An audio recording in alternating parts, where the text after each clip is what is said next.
Okay, सर्वांना screen दिसत आहे का माझी?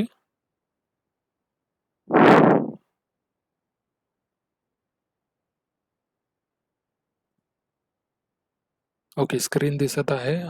आपण सुरू करूया आता. सो मागचे जे काही 2-3 सेशन्स झाले त्यामध्ये आपण रायगडाच्या बद्दल जी काही इन्फॉर्मेशन होती त्याची हिस्ट्री वगैरे, आसपासचा परिसर, नंतर रायगड जेव्हा तुम्ही फिरता तेव्हा काय काय गोष्टी पाहायला हव्यात वगैरे त्या सर्व पाहिल्या. आत्ता एक काही थोड्याशा अवांतर ज्या गोष्टी होत्या रायगडाशी रिलेटेड, पण थोड्या अवांतर वगैरे, त्या गोष्टी आपण पाहू. आत्ताचं सेशन एक छोटं पाऊण एक तासाचं असेल. सो सुरुवात करूया आपण. सो यामधले हे काही पॉईंट्स आहेत जे आत्ता आपण डिस्कस करूया. रायगडावरील एक राज्याभिषेक. आता राज्याभिषेक म्हणजे आवळसकरांचं जे रायगडाची जीवनकथा पुस्तक आहे त्यामध्ये राज्याभिषेकाबद्दल अतिशय डिटेलमध्ये नोंदी दिलेल्या आहेत, ज्या हिस्टॉरिकल डॉक्युमेंट्समध्ये अवेलेबल आहेत त्या. सो तो एक खूप मोठा विषय आहे, पण त्याच्यामधले जे असे काही आपल्याला इंटरेस्टिंग वाटतील असे काही थोडे पॉइंटर्स मी काढलेले आहेत, फक्त ते मी शेअर करेन, डिटेलमध्ये जाणार नाही. नंतर रायगडावरील संपत्ती, जेव्हा संभाजी महाराजांनी टेक ओव्हर केलं होतं तेव्हा त्यांनी संपत्तीचं काउंटिंग केलं होतं. सो त्याबद्दल आपण थोडं पाहूया. नंतर सगळ्यांना जी माहीत आहे, स्वराज्याची पहिली राजधानी राजगड होती.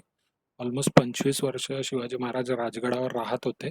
मग असं असं काय झालं की त्यांना जी राजधानी होती आपली ती चेंज करावीशी वाटली आणि त्यांनी राजगडावरून रायगडावर ते शिफ्ट झाले. सो त्याच्या काय 2-3 जे मेजर रिझन्स होते ते मी तुम्हाला सांगेल थोडे बुक्समधून. आणि नंतर इतिहासाच्या खाणाखुणांमध्ये जे काही आता आर्किओलॉजिकल डिपार्टमेंटचं काम चालू आहे. सो त्या कामाबद्दल जे काही मी माहिती शोधत असताना इंटरनेटवर मला गोष्टी वगैरे मिळाल्या, जी चित्र वगैरे आणि बुक्सच्या वाचण्यामध्ये मला जे काही मिळालं ते थोडं मी शेअर करेन. आणि ज्या रायगडा रिलेटेड दंतकथा वगैरे होत्या त्या दंतकथा आपण एंडला बघूया. आणि सो सुरुवात करूया आता.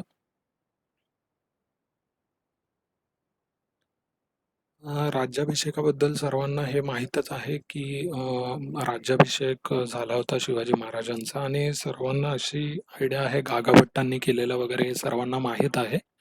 पण राज्याभिषेक शिवाजी महाराजांचे ॲक्च्युअल 2 झाले होते. मयूरनेही त्या दिवशी सांगितलं होतं.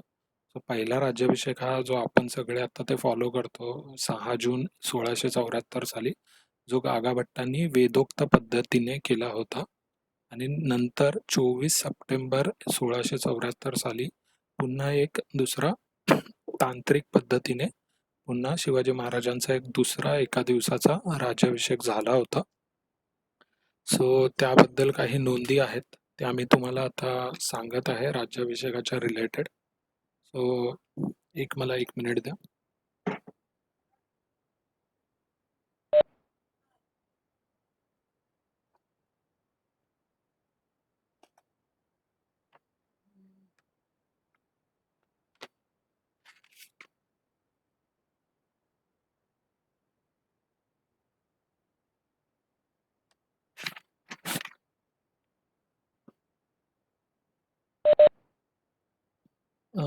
सो राज्याभिषेकाच्या त्या ज्या काही नोंदी आहेत ते सांगण्यापूर्वी 1 मिनिट. त्या राज्याभिषेकाच्या अराउंडच हेनरी ऑक्झेंडन हा इंग्रजांचा वकील होता. जे आपण राज्याभिषेकाचे फोटो पाहतो शिवाजी महाराजांचे जे काही असतील, त्या राज्याभिषेकांच्या सर्व फोटोग्राफ्समध्ये तुम्हाला एक इंग्रज अधिकारी महाराजांना मुजरा करताना वगैरे दिसतो. सो तो इंग्रज अधिकारी हेनरी ऑक्झेंडन म्हणून, इंग्रजांचा वकील म्हणून राज्याभिषेकाच्या वेळेस आलेला होता.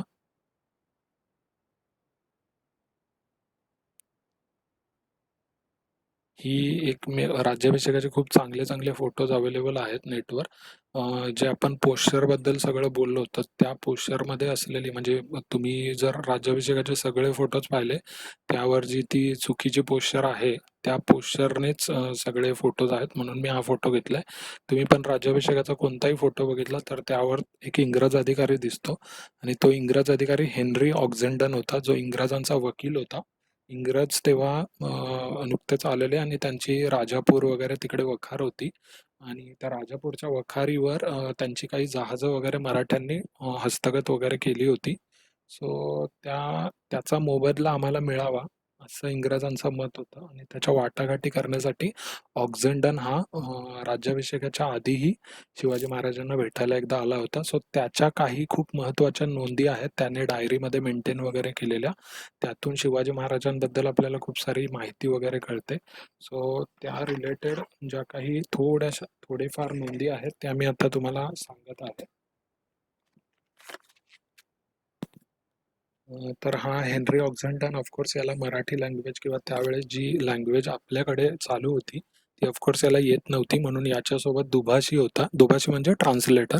सो त्या ट्रान्सलेटरचं नाव जसं मी मगाच्या सेशनमध्ये सांगितलं, नारायण शेनवी असा तो ट्रान्सलेटर होता. सो 24 मार्च 1674 रोजी म्हणजे ऑलमोस्ट 3 महिन्यांपूर्वी, शिवाजी महाराजांचा राज्याभिषेक होण्याच्या 3 महिन्यांपूर्वी हा जे शिवाजी महाराजांचे न्यायाधीश होते ते पाचाडला राहायचे, निराजी रावजी. सो त्यांची निराजी पंतांची भेट घेण्यासाठी नारायण शेनवी पाचाडमध्ये आला. पण त्यावेळेस निराजी रावजी जे होते ते रायगडावर होते आणि त्यांनी म्हणजे या नारायण शेनवीने कळवलं की आम्ही पाचाडमध्ये आलो आहोत, सो तुम्ही कधी भेटू शकता. सो तेव्हा निराजी रावजींनी गडावरून निरोप पाठवला की शिवाजी राजे यांची एक भार्या नुकतीच निवर्तली असल्यामुळे राजे सुतकामध्ये आहेत. सुतक फिटेपर्यंत गडावर न येता पाचाडास माझ्या घरीच थांबा. सो हा निरोप निराजीरावजींनी दिला होता. मगाच्या डिस्कशनमध्ये आपण ते काशीबाईंची समाधी वगैरे तेव्हा तो मुद्दा आला होता की काशीबाईंची समाधी ही पाचाडलाच आहे की रायगडावरच आहे. सो हा एक जर पॉइंट व्हॅलिड पकडला या डायरीमधला नारायण शेनवी यांनी लिहिलेला, तर ह्या पॉइंटवरून आपल्याला क्लिअर होतं की काशीबाईजींचा मृत्यू जो होता तो मृत्यू रायगडाच्या वरच झाला होता आणि त्यामुळे मग त्यांना तसं सांगितलं. मग नारायण शेनवी 5 दिवस पाचाडलाच होते. मग नंतर मग निराजी पंत वगैरे खाली आले आणि त्यानंतर मग याने जे नारायण शेनवी होते त्यांनी इंग्रजांचं काय काय जे काय आहे पूर्ण त्यांचे काय अटी वगैरे आहेत त्या सगळ्या शिवाजी महाराजांना कळवल्या आणि शिवाजी महाराजांनी त्याच्यावर ॲग्रीही केलेलं भरपूर साऱ्या पॉईंट्सला. सो हा नारायण शेनवी पुन्हा मुंबईला वगैरे त्याने कळवलं. आता 4 एप्रिल 1674ला ह्या शेनवीने मुंबईचा जो गव्हर्नर होता त्यावेळेसचा त्या गव्हर्नरला एक पत्र लिहिलं आहे आणि त्या पत्रामध्ये तो मेन्शन करत आहे की येत्या जून महिन्यामध्ये राज्याभिषेक करून शिवाजी महाराज राज्याभिषेक करून घेण्याच्या तयारीत आहे आणि त्यासाठी तयारी म्हणून सोने हिरे आणि यांनी जडवलेले एक भव्य सिंहासन तयार होत आहे. सो तुम्ही हा आपल्यासाठी खूप चांगला चान्स आहे. सो राज्याभिषेकाच्या वेळेस तुम्ही कोणी मोठ्या वकिलाला वगैरे इकडे पाठवा आणि त्याच्याकडे आता इंग्रज तेव्हा हे राजे वगैरे जे होते त्यांना gift म्हणून कदाचित अरबी घोडे वगैरे देत असत. सो याने इथे मेन्शन केलेलं आहे नारायण शेनव्याने या लेटरमध्ये की अरबी घोडा वगैरे न धाडता मूल्यवान रत्ने राज्याभिषेकासमयी धारण करण्याजोगी पाठवावीत. नजराना 1,000-1,200 रुपयांचा पाठवावा. आता हे 1600 च्या वेळेसचं तो सांगत आहे 1,000-1,200 रुपयांपर्यंत भरतील एवढे नजराने तुम्ही पाठवावे. तर त्यानंतर 11 मे 74ला म्हणजे मेच्या सुमारास हा जो ऑक्झेंडन होता सो त्याला ही ऑर्डर मिळाली की ऑक्झेंडनने स्वतः रायगडावर जावं आणि तिथे शिवाजी महाराज, संभाजी महाराज, जिजाबाई यांना स्वतः भेटून नजराने द्यावेत आणि ज्या काही इंग्रजांची जे काही ते त्यावेळेस राजापूरचा व्यापार, मुंबई बेटाची सोय वगैरे याबद्दल महाराजांशी बोलावं असं त्यांना ऑर्डर मिळाली होती ऑक्झेंडनला. आणि मग ह्या ऑक्झेंडनने जेव्हा रायगडाला व्हिजिट दिली तेव्हा त्याचं वय 56 वर्ष होतं 74 साली. आणि 76 साली म्हणजे तो भेट दिल्यानंतर 2 वर्षानंतर तो मुंबईचा डेप्युटी गव्हर्नर झाला होता. सो हा जो ऑक्झेंडन होता हा 13 मेला निघाला मुंबईवरून. रेवदंड्याला तो पोचला होता 13 मेला. नंतर 20 मेला तो पाचडला आला आणि तिथे निराजी पंतांना तो भेटला आणि त्याने रिक्वेस्ट केली की शिवाजी महाराजांना मला भेटायचं आहे. सो त्यावेळेस शिवाजी महाराज गडावर नव्हते. ते प्रतापगडाला जे आपण नोट्समध्ये मध्ये बघितलं होतं, प्रतापगडाच्या भवानी मातेस सुवर्णछत्र अर्पण करण्यासाठी गेले होते. 21 मेला ते रिटर्न आले. सो 22 मेला शिवाजी महाराजांनी त्याला ऑर्डर देऊन वर बोलवलं आणि त्याची एक जे आपण आज भवानी टोक वगैरे बघितलं तर त्या भवानी टोकाकडे जाणाऱ्या रस्त्यावरच म्हणजे ॲक्च्युअल जी लष्करी जो रिजन होता त्या लष्करी रिजनच्या मध्ये कुठेतरी एका वेगळ्या घरामध्ये त्याची राहायची सोय शिवाजी महाराजांनी केली होती आणि त्याच्यावर म्हणजे सगळ्यांची नजर वगैरे होती. नंतर तो जेव्हा गड चढून जात होता तो नाणे दरवाजामधूनच चढून गेला होता गड आणि त्याने चढत असताना हे लिहून ठेवलेलं आहे की फितुरी खेरीज हा गड अभेद्य असून कोणाच्या ताब्यात जाण्याचा संभव नाही आणि जवळपास गडावर 300 इमारती आहेत. तो जो जेवढ्या दिवस रायगडावर होता त्यावर त्याने ही नोट केलेली आहे. शेवटी 26 मे 1674 या दिवशी रायगडावर ऑक्झेंडन आणि शिवाजी महाराजांची भेट झाली आणि तेव्हा त्याने संभाजी महाराज आणि राजांना नजराना पेश केला. सो याच्यामध्ये आता हे त्याने लिहून ठेवलेलं आहे स्वतः. त्यामधले म्हणजे त्याने शिवाजी महाराजांना आणि संभाजी महाराजांना आणि इतर कुणाकुणाला काय काय नजराना म्हणजे गिफ्ट्स दिले ते आपण बघूया. शिवाजी महाराजांना त्याने एक हिरेजडित शिरपेच दिला, एक हिरेजडित सलकडी दिली आणि 2 मोती दिले. त्याची ह्या तिघांची टोटल प्राइस होती 1650 रुपये. संभाजी महाराजांस त्याने 2 सलकड्या आणि एक कंठी दिली. त्याच्यामध्ये 8 हिरे होते. ह्याची टोटल प्राइस 375 रुपये होती. मोरोपंत पिंगळे यांना त्याने 2 मोती दिले. ते प्रत्येक 400 रुपयाचे होते. अण्णाजी पंत त्यांना 2 सोन्याचे गोफ दिले 7 तोळ्याचे. ते 125 रुपयाचे होते. 7 तोळं सोनं 125 रुपयाचं होतं तेव्हा. नीराजी पंत जे होते त्यांना 2 पामऱ्या दिल्या म्हणजे मोती वगैरे त्या टाईप असेल हे 70 रुपयाच्या. आणि रावजी सोमनाथ जे चिटणीस होते शिवाजी महाराजांचे त्यांनाही 70 रुपयाच्या 2 पामऱ्या दिल्या. असं करून 2690 रुपयाचा नजराना इंग्रजांनी शिवाजी महाराजांना दिला होता.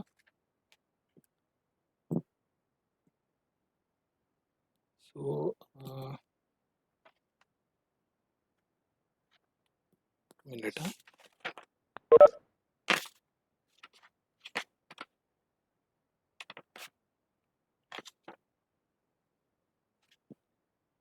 सो हा जो ऑक्झेंडन आहे आणि एक शेवटची आणखी एक नोंद केलेली आहे.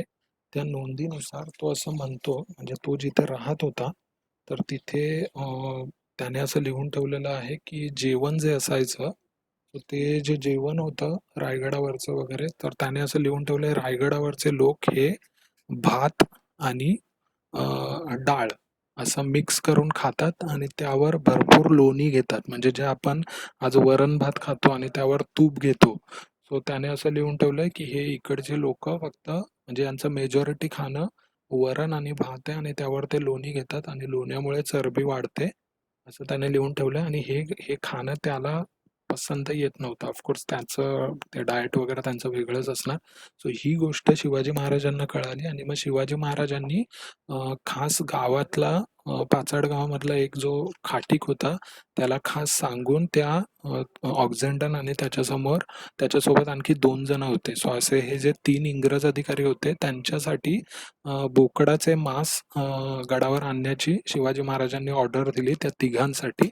आणि तर जो खाटीक होता तो त्याच्या मुलांना एक दिवसातून एकदा एक टिपिकल तेवढं मांस वगैरे घेऊन बोकडाचा पाठवायचा.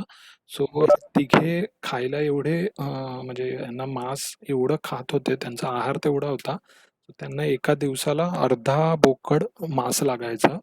सो एवढा म्हणजे त्याने लिहून ठेवलंय की जेव्हा तो जेवढे दिवस रायगडावर होता तर डेली त्यांना अर्धा बोकड लागायचा. So एवढ्या मांस खाणारी लोक कोण आहेत हे बघायला शेवटी तो जो गावातला खाटीक होता तो एक दिवस वर येऊन यांना भेटला आणि त्यांचे म्हणजे त्याचा धंदा वगैरे कदाचित तेवढा कधी झाला नसेल एका एकाच गिरायकाकडून. सो तो त्याला भेटायला वगैरे आला होता असं त्याने नोंद करून ठेवलेली आहे ऑक्झेंडरने.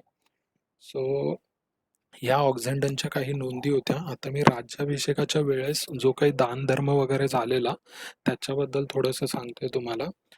शिवाजी महाराजांनी जे प्रतापगडाच्या भवानी मातेला सोन्याचं छत्र अर्पण केलं होतं त्याचं वजन 3 मन होतं. 3 मन सोन्याचं छत्र म्हणजे त्यावेळेस ते 56,000 रुपयाचं होतं. शिवाजी महाराजांच्या वेळेस 56,000 रुपयाचं सोन्याचं छत्र प्रतापगडाच्या भवानी मातेला अर्पण केलं होतं त्यांनी. नंतर आता मी ज्या जे लोक आले वगैरे होते ह्याला राज्याभिषेकाला वगैरे तर त्यावेळेस जे ब्राह्मण वगैरे गागाभट्ट आणि त्यांच्यासोबत अजून ब्राह्मण वगैरे आले होते. तर त्यांना काय काय देणग्या वगैरे किंवा जी काही लोक आली होती तर त्यांना काय काय दिलं होतं ते मी आता थोडं सांगतोय. मौजी बंधन म्हणून मौजी बंधन संस्कार प्रित्यर्थ आता ही एखादी हे असेल मेथड जी वेगळ्या वेगळ्या राज्याभिषेकामध्ये ज्या पद्धती वगैरे केल्या होत्या त्याचं एक असेल. ते करणाऱ्या ब्राह्मणास शिवाजी महाराजांनी 7,000 रुपये 7,000 होन 7,000 होन म्हणजे हे सोन्या. मुंज होतं मुंज. ओके. मौजी बंधन. ओके मुंज. सो ते करणाऱ्यास 7,000 होनांची देणगी दिली होती. नंतर त्याच दिवशी शिवाजी महाराजांची सुवर्ण तुला झाली.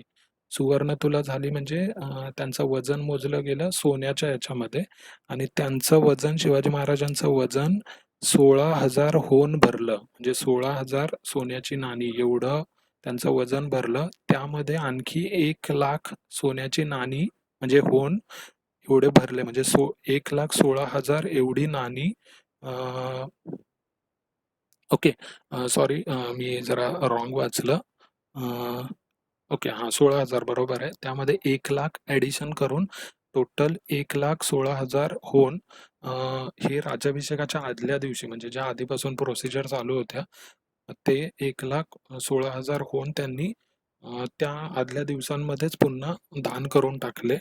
नंतर शिवाजी महाराजांनी 4 जून म्हणजे राज्याभिषेकाच्या 2 दिवस आधी वेगळ्या वेगळ्या गोष्टींनी आपली तुला करून घेतली होती.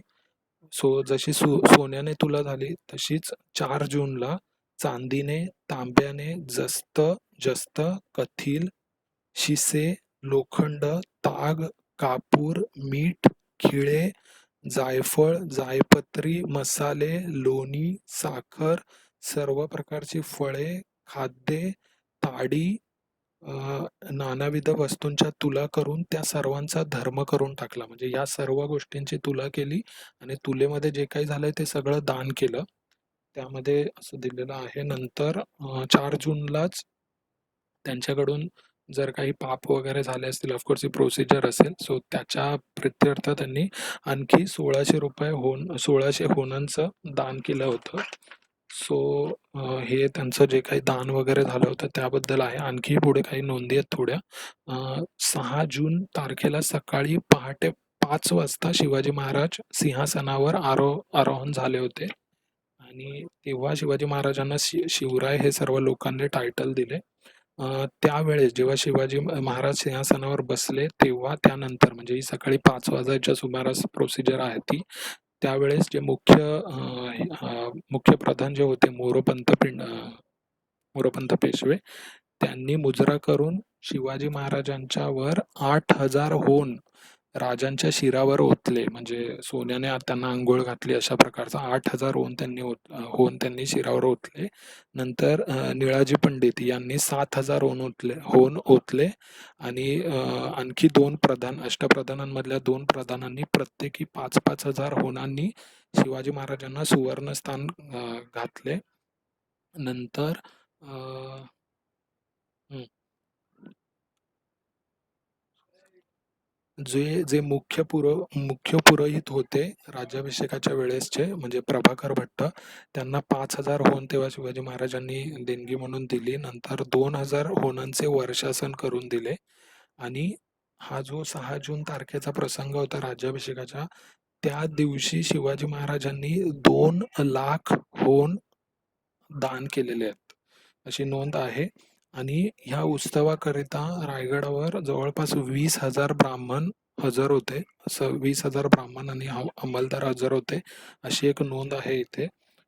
नंतर ह्या दिवशी सकाळी 7-8 वाजायच्या सुमारास हा जो ऑक्झेंडन होता, हा आतमध्ये आला. जी सदर वगैरे आपण आज बघितली त्या सदरेकडे आला. आणि ऑफकोर्स तिथे एवढी लोक असल्यामुळे गर्दी होती, आणि त्याला शिवाजी महाराजांना राज्याभिषेकाच्या दिवशी एक नजराणा द्यायचा होता. सो त्यांचं लक्ष वेधून घेण्यासाठी जो त्याच्यासोबत नारायण शेनवी होता, त्याने शिवाजी महाराज म्हणजे ऑक्झेंडनने शिवाजी महाराजांना द्यायला एक हिऱ्याची अंगठी आणली होती. ती हिऱ्याची अंगठी आता ही ऑथेंटिकेटेड नोट आहे त्याच्या डायरीमधली ऑक्झेंडनच्या. त्याने सांगितलंय की मी अंगठी वर धरली, आणि म्हणजे शेनवी जो होता दुभाषी, त्याने अंगठी वर धरली आणि त्या अंगठीवर सूर्यप्रकाश पडून त्याने तो जो रिफ्लेक्शन होतं ते शिवाजी महाराजांकडे डायरेक्ट केलं. ऑलरेडी ऑक्झेंडनची भेट झाली होती शिवाजी महाराजांसोबत. सो त्यांचं लक्ष वेधण्यासाठी त्याने हिऱ्यावरून तो प्रकाश थोडा डायव्हर्ट करून शिवाजी महाराजांचं लक्ष वेधलं. आणि मग शिवाजी महाराजांनी त्यांना पुढे बोलवलं, आणि मग त्याने परत आपला एक नजराणा दिला. सो हा जो पॉइंट आहे ऑक्झेंडनचा, याच्यावरून भरपूर साऱ्या इतिहासकारांना, आणि आपण जर राजसदर बघायला गेलो, सो त्यावरून असं वाटतं की राजसदर ही म्हणजे त्याच्यावर छत्र नव्हतं काहीच, ती ओपन होती त्यावेळेस. आता मुद्दा असा आहे की तो जूनचा महिना होता, आणि जून महिन्यात रायगडावर कधीही पाऊस येऊ शकतो आपल्याला माहीत आहे. आणि असं पण सदर जर असेल, सो ती अशी ओपन असेल का ते डाऊटफुल आहे. सो कदाचित त्यावेळेस काहीतरी वर त्याच्या बांधकाम वगैरे असू शकतं. आणि जसं आपल्याकडे काही कवडसे वगैरे, किंवा आपण वर काही जसं आपलं बाल्कनी वगैरे असते ऊन वगैरे यायला, तशी काही त्यावेळेस सुविधा असू शकते दिवसा ऊन येण्यासाठी वगैरे. आणि तिथून कदाचित याने हे सगळं केलं असेल, असं असू शकतो, हा एक अंदाज आहे. सो ते ऑक्झेंडन बद्दल होतं. आता मी राज्याभिषेकाचे 2 राज्याभिषेक झालेले शिवाजी महाराजांचे. पहिल्या राज्याभिषेकाचं बऱ्यापैकी सगळ्यांना ठाऊक आहे, मी त्याच्यावर जास्त घेत नाहीये. हा दुसरा राज्याभिषेक जो होता शिवाजी महाराजांचा, तो का झाला, त्याची गरज काय पडली वगैरे, ते आपण थोडं बघूया. तर हे जे काही 20,000 ब्राह्मण आले होते, सो शिवाजी महाराजांनी त्यावेळेस आपल्या भारतामध्ये जिथे जिथे जे फेमस साधू संन्यासी वगैरे होते, त्या सर्वांना इन्व्हाइट केलं होतं राज्याभिषेकासाठी. सो त्या राज्याभिषेकात जे आले होते, त्यामध्येच एक निश्चलपुरी गोसावी म्हणून साधू होता, जे तांत्रिक विद्यांमध्ये पारंगत वगैरे असतात, तसा एक साधू होता. तर तो देखील आला होता राज्याभिषेकाच्या वेळेस. आणि त्यानंतर तो कोकणामध्ये फिरत असताना कोकणामध्ये तो सगळी तीर्थस्थळं वगैरे फिरत होता. आणि मग काशीला असताना कोकणामधले एक गोविंद नावाचे विद्वान ब्राह्मण होते. तिथे त्यांची आणि ह्या निश्चलपुरी यांची भेट झाली होती काशीमध्ये, आणि त्यांची फ्रेंडशिप होती. सो तिथे जे हे गोविंद विद्वान होते ते राज्याभिषेकाला नव्हते. सो त्यांनी निश्चलपुरीला विचारलं की राज्याभिषेक कसा झाला शिवाजी महाराजांचा वगैरे. सो तेव्हा निश्चलपुरीने हे सांगितलं होतं. आता ह्या सगळ्या ज्या गोष्टी आहेत ते श्री शिवराज्याभिषेक कल्पतरू हा एक संस्कृत पद्मात्मक ग्रंथ आहे. त्या ग्रंथाची एकच प्रत कलकत्त्याला बेंगॉल एशियाटिक सोसायटीच्या लायब्ररीमध्ये, जी ब्रिटिशांच्या काळात लायब्ररी होती, त्याच्यामध्ये अवेलेबल होती, आणि त्यामधून या सगळ्या नोंदी आहेत. याही ऑथेंटिक आहेत बऱ्यापैकी. सो निश्चलपुरीने तेव्हा त्या गोविंद ब्राह्मणांना सांगितले की म्हणजे माझ्या मते, म्हणजे आमची जी विद्या आहे तांत्रिक विद्या वगैरे, त्यामते शिवाजी महाराजांचा जो अभिषेक झाला आहे तो चुकीच्या मुहूर्तावर झालेला आहे, आणि त्याचे अपशकुन त्यांना म्हणजे भरपूर अपशकुन झालेले आहेत त्यावेळेस वगैरे. सो ते काय काय अपशकुन होते त्याची नोंद ह्या निश्चलपुरीने करून ठेवलेली आहे ह्या ग्रंथामध्ये. सो त्याने सांगितलेलं की सुवर्णतुलेनंतर म्हणजे जी सुवर्णतुला वगैरे झाली ते त्यानंतर एक आता तिथे लाकडं वगैरेचे बांधलेले असतील मंडप वगैरे, त्यातलं एक लाकूड खाली पडलं. ते खाली पडताना जे गागाभट्ट होते त्यांना लागलं. सो तो एक अपशकुन झाला. नंतर जे राजपुरोहित होते बाळंभट्ट, त्यांच्या मस्तकावर एका लाकडी स्तंभावरचे लाकडी कमळ जे डिझाईन केलेले होते वगैरे ते पडले. तो एक अपशकुन झाला. नंतर त्याने आता हे पुढे मी पॉइंट सांगतो आणखी एक.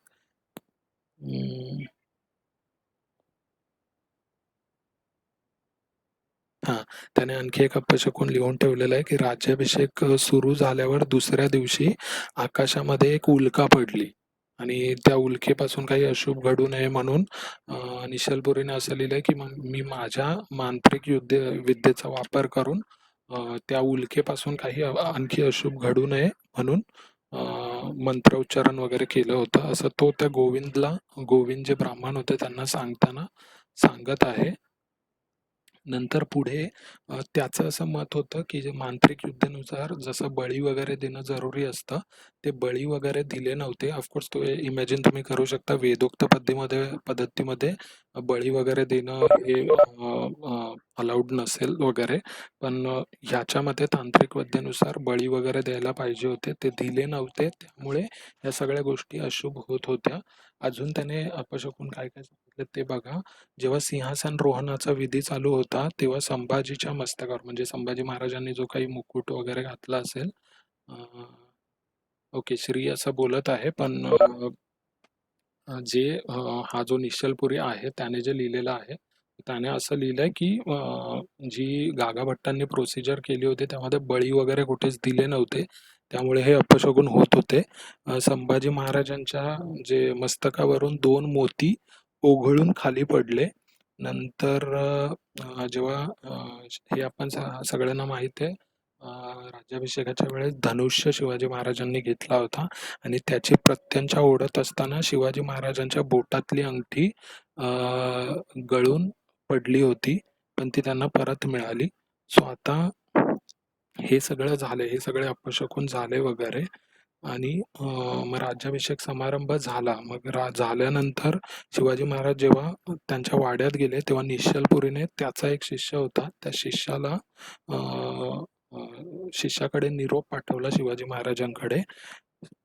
हा निरोप ऐकून शिवाजी महाराजांनी निश्चलपुरी यांना बोलवून घेतले आणि तेव्हा म्हणजे हे राज्याभिषेक झालाय तेव्हा ह्या निश्चलपुरी यांनी राजांना सांगितलं, की आजपासून 13व्या, 22व्या, 55व्या आणि 65व्या दिवशी अशुभ अशुभ आणि खेददायक गोष्टी घडतील. हे ऐकून राजा थोडे हे वगैरे झाले. आता हे जे झालं ना, राज्याभिषेक झाला आणि 13व्या दिवशी ज्या राजमाता जिजाऊ होत्या त्यांचं निधन झालं.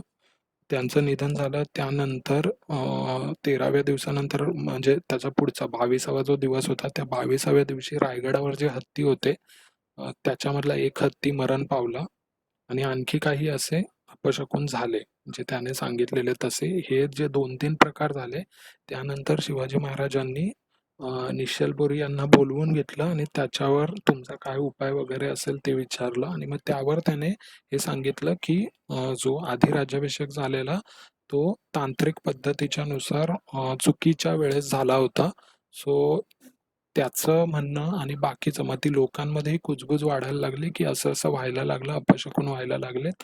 सो मग ते सगळं शांत करण्यासाठी शिवाजी महाराजांनी पुन्हा 24 सप्टेंबरला एक पुन्हा छोटासा राज्याभिषेक परत एका दिवसामध्ये करून घेतला. आधी त्याची पण मेथड्स वगैरे ते सगळं त्याने दिलेलं आहे. सो हे राज्याभिषेकाबद्दल थोडं होतं. आता पुढे येऊया आपण. आता राजधानी जी होती ती शिफ्ट का झाली वगैरे. ऑलरेडी राजगड प्रॉपरली शिवाजी महाराजांनी बांधलेलाच किल्ला होता आणि 25 वर्ष राजे तिथे राहत होते. ते सोडून ते रायगडावर का आले? त्याचे काय रिझन्स वगैरे होते? सो ते आता आपण बघूया. ही Google Earthची इमेज आहे. इथे तुम्ही बघू शकता हा राजगड किल्ला आहे, जी आधी आपली राजधानी होती. हा पूर्ण घाट रिजन आहे सह्याद्रीचा. इथे तुम्हाला ही डोंगरवाट दिसतीये. हा जो घाटमाथा उतरलो की इथे कोकणामध्ये रायगड एक वेगळ्या डोंगरावर बसलेला आपल्याला दिसतो. सो राजगड हा घाटावर किल्ला होता आणि 64-65 सालापर्यंत काय झालेलं म्हणजे जेव्हा तो जयसिंग राजांसोबत तह वगैरे झाला, सो त्या तहाच्या वेळेस त्यांची जी सेना होती ती ऑलमोस्ट रायगडाच्या पायथ्यापर्यंत पोहोचली होती. आणि जे काही दिल्लीवरून जो काही इकडे अटॅक वगैरे व्हायचा तो हा जो घाट माथा होता त्याच्यावर भरपूर म्हणजे लक्ष दिलं जायचं. आणि जेव्हा मिर्झा राजे जयसिंगाची सेना राजगडाच्या पायथ्याला वगैरे यायला लागली तेव्हा शिवाजी महाराजांना ते कुठेतरी जाणवलं की इथे आता रिस्क वाढायला लागली आहे. दुसरं एक कारण हे होतं दुसरं एक कारण हे होतं की तेच मी जे सांगितलं. दुसरं एक कारण होतं की रायगड जर तुम्ही बघितला हा घाटमाथ्यावर नाहीये. इथे सिंहगड, तोरणा आणि राजगड किल्ले आहेत. हा घाटमाथा आहे. रायगड हा ही सह्याद्रीची घाटमाथ्याची आपण रेंज उतरलो की इकडे कोकण सुरू होतं आणि कोकणामध्ये रायगड पूर्ण असा वेगळा एक डोंगर आहे. सो याला नॅचरली संरक्षण मिळालंय की याच्या साईडला चारही साईडला असं काही म्हणजे डायरेक्ट येता येईल, ऍक्सेस करता येईल असं नाहीये गोष्टी. आणि जर कुणाला इकडून म्हणजे जे काही अटॅक होणार होते तेव्हा समुद्रातून होत नसायचे, घाटावरूनच व्हायचे. सो जर घाटावरून कोणी रायगडावर यायला जात असेल सो ते इथे आल्यावर त्यांना इथे ऑलरेडी सिंहगड, तोरणा आणि राजगडावरून पहिलं इथे जिंकावं लागेल आणि हे किल्ले जिंकल्यानंतर त्यांना हे डोंगर दऱ्या वगैरे उतरून मग रायगडावर अटॅक करायला लागेल. सो हे तोरणा आणि राजगड हे नॅचरल डिफेन्स झाले होते रायगडासाठी. सो म्हणून रायगड निवडला होता. आणखी त्याचं कारण हे आहे शिवाजी महाराजांना राज्याभिषेक करायचा होता आणि रायगड तोपर्यंत असा एकच किल्ला होता जिथे काही रक्तरंजित असा इतिहास त्याला नव्हता. म्हणजे तिथे युद्ध वगैरे झालेली असं शिवाजी महाराजांकडे असलेले त्यांचे जे किल्ले होते त्यांच्यापैकी रायगडच एक किल्ला होता जो रक्तरंजित नव्हता. आणि ऑफकोर्स शिवाजी महाराजांचा कारभार म्हणजे जेव्हा त्यांनी सुरू केलेला तेव्हा त्यांचं सगळं छोटं होतं म्हणून त्यांना राजगडावर जर तुम्ही बघितलं जागा खूप कमी आहे वर. सो जेव्हा त्यांचा राज्याभिषेक वगैरे झाला सो त्या सुमारास त्यांचा कारभार, त्यांचं राज्य वगैरे ऑलरेडी खूप वाढलेलं. 350च्या अराउंड किल्ले वगैरे गेले होते. सो एवढ्या मोठ्या राज्यकारभाराला हँडल करायला जी जागा वगैरे लागते, ऑफिसेस म्हणा किंवा कचेऱ्या वगैरे सगळं काही, सो त्याच्यासाठी त्यांना मोठ्या जागेची जरुरी होती. सो हे मेन रिझन आहेत ज्याच्यामुळे शिवाजी महाराजांनी राजधानी शिफ्ट करून रायगडला ती शिफ्ट केली. आता हे इथे मी तुम्हाला ही जी येल्लो लाईन दाखवलेली आहे ती आजही जर तुम्हाला घाटमाथ्यावरून रायगडावर जायचं असेल ज्या वाटा त्यावेळेसही होत्या. आता ह्या ज्या तुम्हाला घळी दिसत आहेत या घळी सगळ्या घाटवाटा आहेत ज्या घाटामधून कोकणामध्ये उतरतात. सो त्या काही वाटा आहेत, त्या वाटांची मी नावं सांगतोय. जर तुम्ही इथून असं सुरू केलं तर कावळ्या घाट, बोचेघोळाची नाळ, नंतर बोराट्याची नाळ, सिंगापूर नाळ, फडताळ नाळ, शेवत्या घाट, मढ्या घाट, सो अशी ही सगळी घाटवाटा आहेत ज्या घाटमाथ्यावरून कोकणात उतरतात. सो आज देखील जर इकडून कोकणामध्ये जायचं असेल म्हणजे लिटरली इथे ट्रेक वगैरे आपण आजही होतात, लोक ट्रेक वगैरे करतात इकडे. सो हे ते काही रस्ते आहेत. हे रायगडाबद्दलचं आपण सगळ्यांनी हे ऐकलं असेल. हे रायगडाबद्दलचं जेव्हा शिवाजी महाराजांनी पहिल्यांदा रायगडाला व्हिजिट दिलेली तेव्हा त्यांनी रायगडाचा डोंगर बघून काय म्हटलेलं त्याचं हे वर्णन आहे. सगळेजण वाचू शकता. राजा खासा आणि अवघड नाहीये समजायला. त्यांचं मत काय होतं ते आपण इथे बघू शकतो. राजा खासा जाऊन पाहता गड बहुत चकोटा, चौतर्फा गडाचे कडे तासिल्याप्रमाणे दीड गाव. म्हणजे गडाचे कडे एवढे शार्प तासल्याप्रमाणे आहेत आणि 1.5 गाव उंच म्हणजे एवढ्या हाईटला वगैरे आहेत. आणि पूर्ण काळा कातळ आहे. असा कातळ की ज्याच्यावर गवत देखील उगवणार नाही, म्हणजे जो डोंगराचे कडे आहेत त्यावर. आणि धोंडा तासीव एकच आहे. दौलताबादचा किल्ला हा पृथ्वीवर खूप चांगला किल्ला आहे पण तो उंचीने खूप छोटा आहे. आणि दौलताबादपेक्षा दशगुणी गड उंच असे देखून बहुत संतुष्ट झाले आणि बोलिले तख्तास जागा हाच गड करावा. म्हणजे शिवाजी महाराजांचे थॉट्स हे जेव्हा त्यांनी रायरी जिंकला होता तेव्हाचे आहे ते. So ते झालं. आता आपण शिवाजी महाराजांची जी काही संपत्ती होती, आता राज्याभिषेकाच्याच ह्याच्यामध्ये जर तुम्ही ऐकलं असेल की त्यांनी किती दानधर्म फक्त राज्याभिषेकाच्या वेळेसच केला होता. सो जेव्हा संभाजी महाराजांनी टेक ओव्हर केलेलं तेव्हा त्यांची संपत्ती किती होती ते मी इथे दाखवलंय तुम्हाला. हे तुम्हाला वाचूनच कळेल की किती अफाट संपत्ती रायगडावर होती. सो याच्यामधल्या काही म्हणजे सगळे बघूच शकता आता मी नोंदी दाखवतोय. सोने नऊखंडी होतं. नऊखंडी म्हणजे 16,000 किलो सोनं हे रायगडावर होतं फक्त. 16,000 किलो सोनं. तुम्ही इमॅजिन करू शकता शिवाजी महाराजांचं सिंहासन 32 मन सोन्याचं होतं. सो चांदी 10,000 किलो, तांबे 5,000 किलो, शिसे एक ऑलमोस्ट 8 लाख किलो, 36,000 किलो लोखंड, जस्त आणि शिसे बघू शकता तुम्ही किती आहे, 70 लाख ऑलमोस्ट. ब्रॉन्झ सुवर्ण सिंहासन 32 मन हे वेगळं आहे, हे वरचं सोनं वेगळं आहे. हे सोनं म्हणजे फक्त त्यांच्याकडे एक्स्ट्रा जे होतं ते आहे. इथे खाली परत सोन्याचे उल्लेख आहेत. सो तुम्ही इमॅजिन करा किती सोनं होतं तेव्हा. रायगडावरच्या नोंदी आहेत. सुवर्ण सिंहासन 32 मन म्हणजे ऑलमोस्ट 2200 किलोचं त्यांचं सोन्याचं सिंहासन होतं आणि त्यावर हिरे, पाचू वगैरे हे डिझाईनसाठी लावलेले होते. सो सोन्याची नाणी, जी नाणी होती सोन्याची नाणी तीच एवढी किलो आहेत. किती आहेत बघून घ्या. सोन्याचे दागिने 600 किलो दागिने होते सोन्याचे.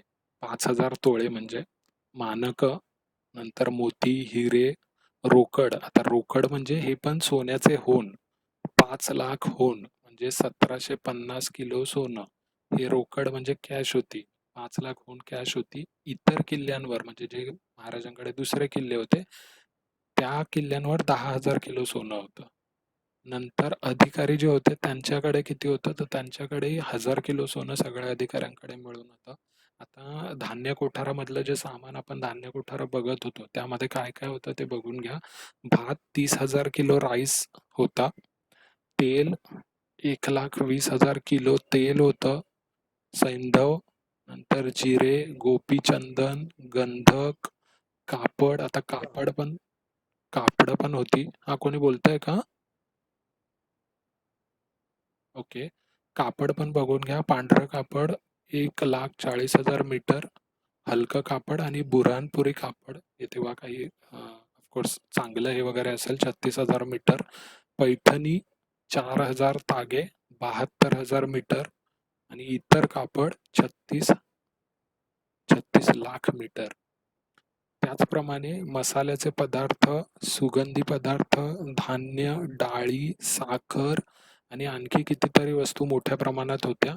आज जर याचं काउंटिंग केलं तर आजच्या हिशोबाने शिवाजी महाराजांची संपत्ती 2 लाख कोटींच्या 2 लाख कोटींच्या पुढे होती. सगळ्यांना माझा आवाज येतोय का? ओके. So okay. सो हो. आज आज जर काउंटिंग केलं तर आजच्या काउंटिंगनुसार शिवाजी महाराजांची संपत्ती एकूण 2 लाख कोटींच्या पुढे होती. आता ही फक्त संपत्ती झाली. जो शस्त्रसाठा होता त्याची इथे नोंद दिलेली आहे. तलवारी 30,000 होत्या, दुधारी तलवारी 50,000 होत्या, ढाली 60,000 होत्या, खंजीर 40,000 होते, मोठे खंजीर 60,000 होते, भाले 40,000 होते, धनुष्य 40,000 होती आणि 18 लाख बाण होते. ही रायगडावरची संपत्ती आहे फक्त. सो यावरून जे कविभूषणांनी लिहून ठेवलेलं आहे की रायगडावर एवढी संपत्ती आहे जी अलकापती कुबेरालाही लाजवेल. हे आपण याच्यावरून बघू शकतो. पुढे जाऊया आपण. आत्ता जे आर्किओलॉजीचं काम वगैरे चालू आहे, सो त्याचे जे काही मला इंटरनेटवर वगैरे माहिती काढताना थोडे काही इमेजेस वगैरे मिळाल्या, त्या मी इथे दाखवत आहे. आज आज तुम्ही राणी वशामधले जे टॉयलेट्स वगैरे जर बघायला गेलात, सो आज असं बांधकाम दिसतं. म्हणजे ॲक्च्युअल बांधकाम होतं ते असं होतं कन्झर्वेशनच्या आधीचं. सो ते आर्किओलॉजिकल डिपार्टमेंटने इथे ज्या माती वगैरे मध्ये विटा वगैरे होत्या त्याच पुन्हा काढून त्याचं एक पुन्हा असं बांधकाम वगैरे बनवलेलं आहे. पण शौचकूप वगैरे हे ओरिजिनल आहेत. इथे तुम्हाला दिसू शकतात. ते आता साफ वगैरे करण्यात आले आहेत. इथे तुम्हाला आणखी फोटो दिसू शकतात.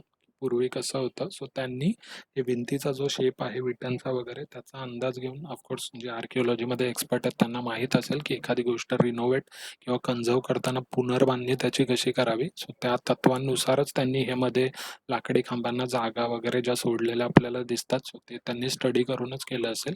पण कन्झर्वेशन वर्क कसं चालतंय वगैरे ते आपण बघू शकतो. ही आणखीन एक इमेज आहे क्वीन्स पॅलेसची वगैरे. सो ह्या काही इमेजेस होत्या.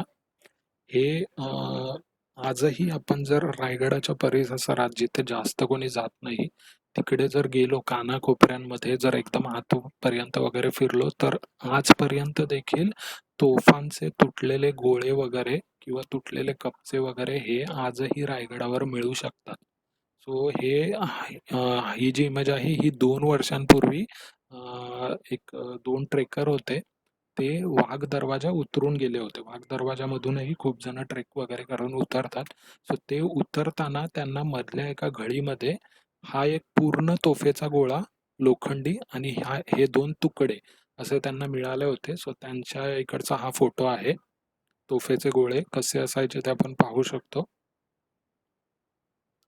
आता हे मला घाणेकरांच्या एका पुस्तकामध्ये 1987 साली गंगासागर तलाव ह्याच्यामध्ये खूप चिखल वगैरे साचला असल्यामुळे तो साफ करायचं काम KSB पंप्स म्हणून एक कंपनी होती, त्यांनी त्यांच्या पुढाकाराने आर्किओलॉजिकल डिपार्टमेंटच्या सोबत हे काम सुरू केलं होतं. त्यावेळेस गंगासागर तलावातून ही कळशी आणि हा तवा मिळाला होता. या तव्याचं वजन 5 किलो एवढं होतं. हे दोन्ही दस्तावेज आज आर्किओलॉजिकल डिपार्टमेंटचं जे ऑफिस आहे गजशाळेमध्ये तिथे आहेत.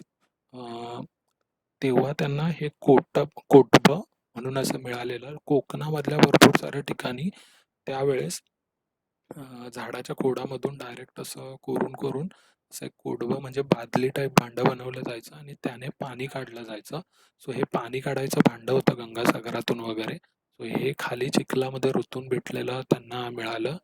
हे कोटबं जे आर्किओलॉजिकल डिपार्टमेंट आहे आपलं रायगडावर, त्यांनी त्याचं महत्त्व किंवा काय त्यांनी ते अशा रीतीने ठेवलं वगैरे. हे पाऊस आल्यानंतर पावसात वगैरे भिजलं आणि भिजून ते लाकूड सडून ते नष्ट झालं.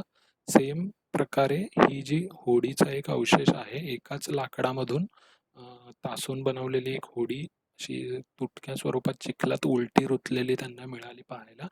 सो ही देखील होडी आर्किओलॉजिकलच्या डिपार्टमेंटने त्या रायगडावरच्या तेवढी सांभाळून न ठेवल्यामुळे ती पावसात झिजून ती पूर्ण आज नष्ट झालेली आहे. हे फक्त फोटोंमध्ये आपल्याला पाहायला मिळते आता. हे काही एव्हिडन्सेस आता ही हत्यारं वगैरे किंवा काही घोड्यांच्या वगैरे वापरातल्या वगैरे काही गोष्टी असू शकतात. सो हे असे काही एव्हिडन्सेस रायगडावर मिळालेले आहेत. हे तुम्ही बघू शकता. ह्या काही गोष्टी आहेत. जे ते लोक डिगिंग वगैरे करतात त्यामध्ये त्यांना ह्या गोष्टी मिळालेल्या आहेत. घोड्यांच्या रिलेटेड वगैरे कदाचित असू शकतात. ह्या काही मूर्त्या आहेत. मूर्त्या वगैरे वर तुम्ही बघू शकता. ह्या रायगडावर मिळालेल्या आहेत. सो जेव्हा त्यांना मिळाली होती, हे आर्किओलॉजीमधलेच एक अधिकारी आहेत, त्यांचा एक रिसर्च पेपर मला मिळाला होता स्पेशली रायगडावर. येत नाहीये का?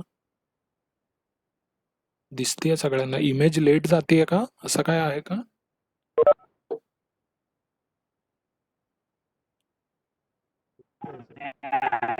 Okay okay okay, image late जातीये का? ठीक आहे. मागची इमेज सगळ्यांनी बघितली आहे ना? हां, ठीक आहे. आता ही जी इमेज तुम्हाला दिसते यामध्ये तुम्हाला वर काही मूर्त्या दिसतात.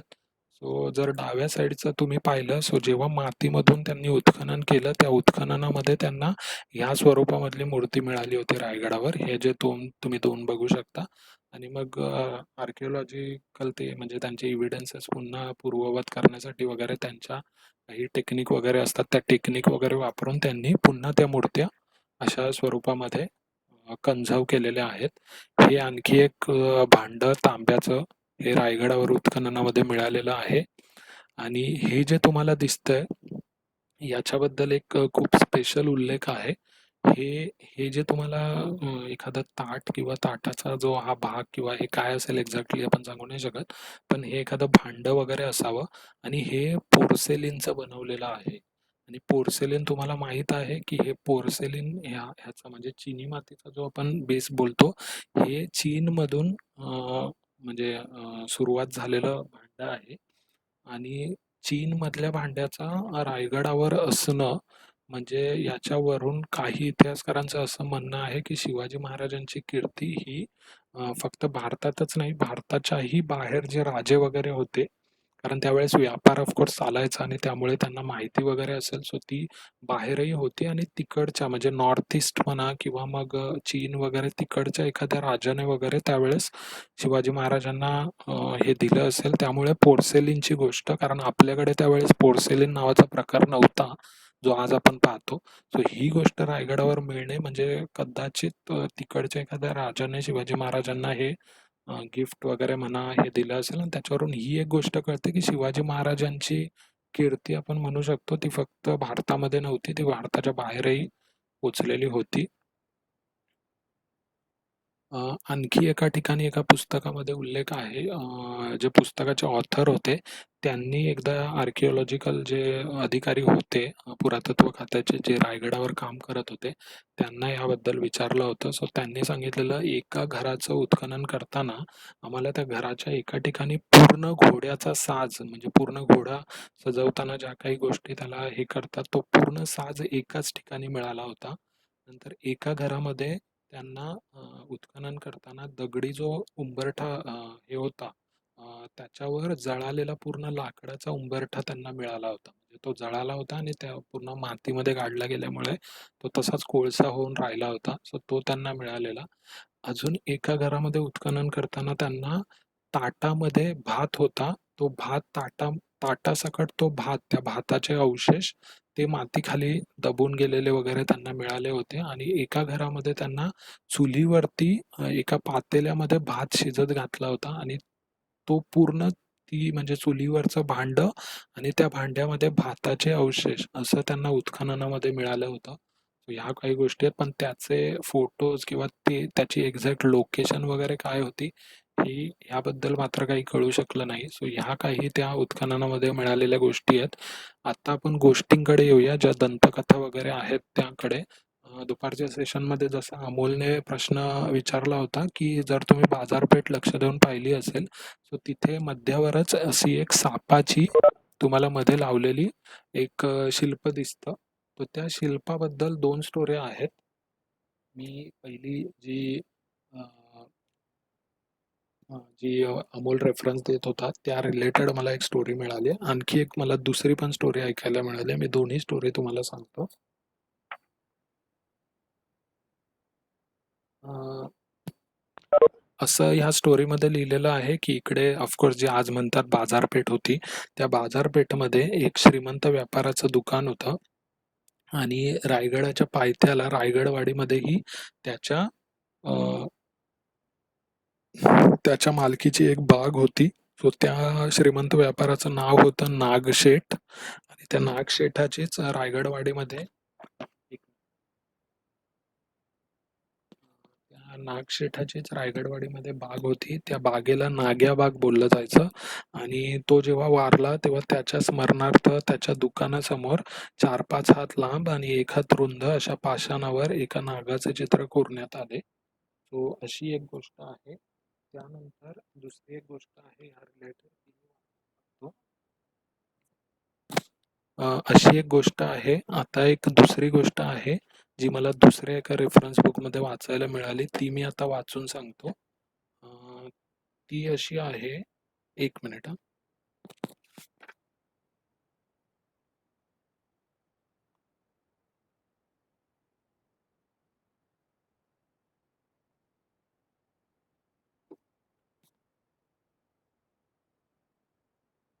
ती गोष्ट अशी आहे.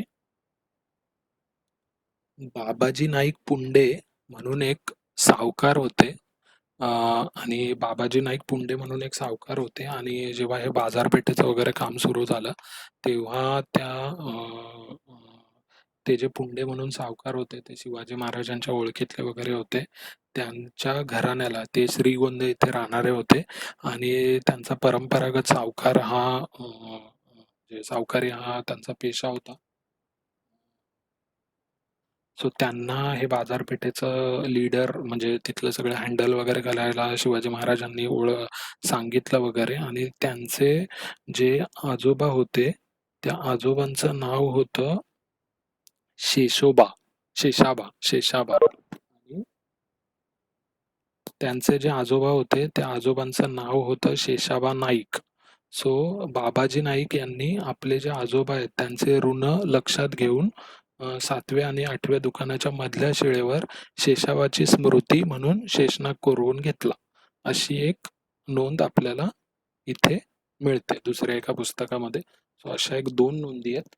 पण ही जी मी पहिली नाग्या शेठ वगैरे जी गोष्ट सांगितली, आता श्रीकांत यावर म्हणतोय की ही जी प्रतिकृती आहे ती भरपूर किल्ल्यांवर वगैरे मिळते. नागाला हे थांबा, मी त्याचा चॅटमध्ये त्याने काही इनपुट्स दिलेले आहेत ते वाचून दाखवतो.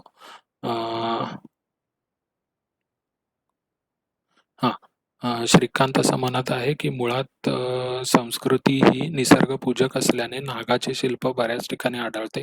सो हा देखील एक अँगल असू शकतो. नागाचे शिल्प ह्या ठिकाणी नव्हते एवढं एवढं भरपूर साऱ्या याच्यामध्ये लिहिलेलं आहे. हे दुसरीकडे होतं आणि ते नंतर इथे लावलेलं आहे वगैरे.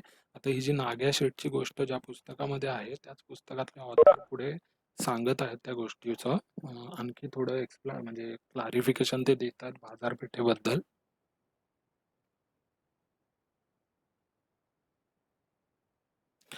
सो त्यांच्या मते त्यांनी असं सांगितलंय, गडाची बाजारपेठ कधीही गडावर नसते, ती कायम गडाच्या पायथ्याशीच असते.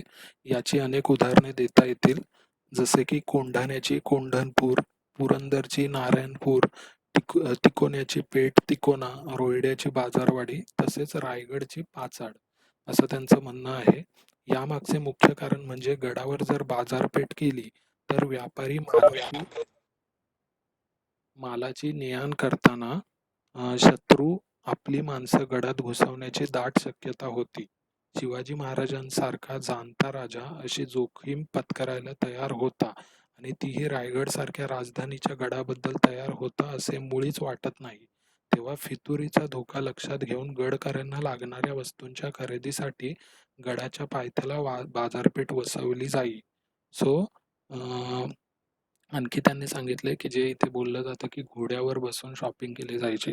सो त्यावर त्यांनी लिहिलेलं आहे, घोड्यावर बसून खरेदी करता यावी म्हणून या वास्तूंची जोती उंच बांधलेली होती. हे ऐकायला आणि कल्पना करायला खूप चांगले वाटते, पण घोड्यासारखा प्राणी कुठेही तोंड घालणार, कोणालाही लाथ मारणार, शिवाय त्याच्या मलमूत्राचं काय?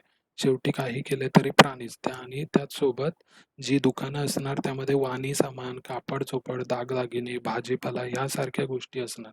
सो आता भाजीपाला म्हणा किंवा दागदागिने म्हणा यासारख्या गोष्टी किंवा कापड वगैरे घेणं म्हणा, किराणा म्हणा, या सगळ्या गोष्टी तुम्ही घोड्यावर बसून कशा घेऊ शकता, असं त्या ऑथरचा प्रश्न आहे इथे. आणि रायगडाची बाजारपेठ पाचाड इथे असताना रायगडावर दुसरी बाजारपेठ शिवाजी महाराज कशाला ठेवतील, असं त्यांनी म्हटलेलं आहे. अशी एक ही ह्या नागाच्या शिल्पाबद्दल वगैरे गोष्ट आहे. आता पुढे आणखी काही गोष्ट आहे नाणे दरवाजाबद्दल. नाणे दरवाजा सगळ्यांनी इमॅजिन करा आता जो आपण पाहिलेला, त्याबद्दल एक गोष्ट आहे ती मी आता सांगतो.